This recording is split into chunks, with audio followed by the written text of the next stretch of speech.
Your guitar tone sucks, but that's okay because for many years my guitar tone sucked too. The good news is there's easy and inexpensive solutions for most guitar tone issues. In this video I'm going to show you 5 guitar tone mistakes that most guitarists make and how to fix them quickly and cheaply. So here we go.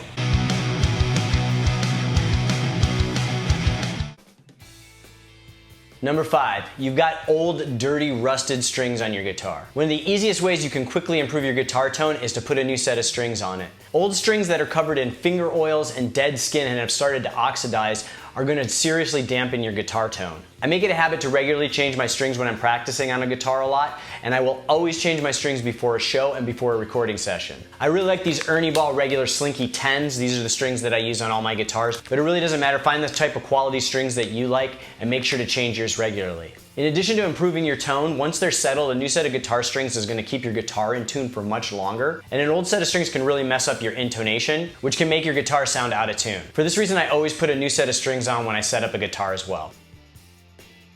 Number 4, you're using too much distortion. Now, depending on the style of music you play, it's hard to tell you how much is too much distortion, but I will tell you this: the more the distortion goes up, the less distinction you have between your notes, and the more muddy your guitar can sound. Now, a lot of bands will go for that type of tone, so if this is your scene, then this tip may not be for you. But if you're trying to play most types of rock and roll, too much distortion is going to have a negative impact on your tone. For example, here's my Rat distortion pedal. This is one of my favorite pedals. It can give you anywhere from like a bluesy style overdrive all the way to a thick fuzz. But most of the time I keep this thing at like a 1 o'clock or a 2 o'clock. So a good rule of thumb on the distortion is to find the distortion level that you think you want to be at and then dial it back like 1 or 2 notches. This will give you the clarity that you need to cut through the mix without being too washed out.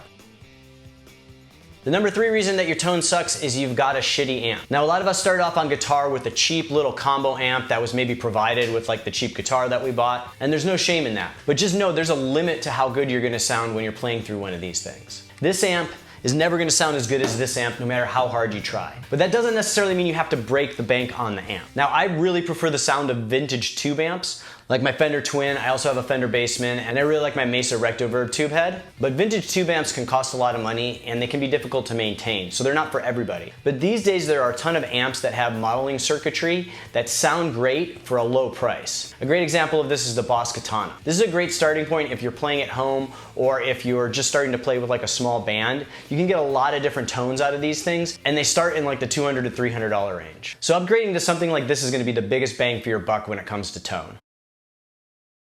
Number 2 is shitty pickups. Now, a lot of people think that having a shitty cheap guitar is going to cause a lot of tone issues, but the main culprit in making a cheap guitar sound bad are the shitty pickups. So in this example, this is a $200 Chipson Les Paul, and it came with 2 of these chrome-plated stock humbuckers. And right away I noticed that the output was low, there was not a lot of distinction in the notes, it was just kind of muddy. They just weren't great pickups. So the first thing I did was replace it with this Gibson P94 pickup, and the tone drastically improved from there. In fact, after setting up this guitar and changing the pickup, I now use this for a lot of my lesson videos, and I've even used it for recording with my band. So if you have a cheap guitar, you're not destined to have bad tone forever. The single most important upgrade you can make is to replace it with a great pickup. Now, I really like most of what Seymour Duncan has to offer. They have a wide variety of styles of pickups, emulating a lot of the most popular pickups ever made. But you can also go with like the Gibson OEMs or the Fender OEMs too. You'll be surprised at how much your tone improves with just this one switch.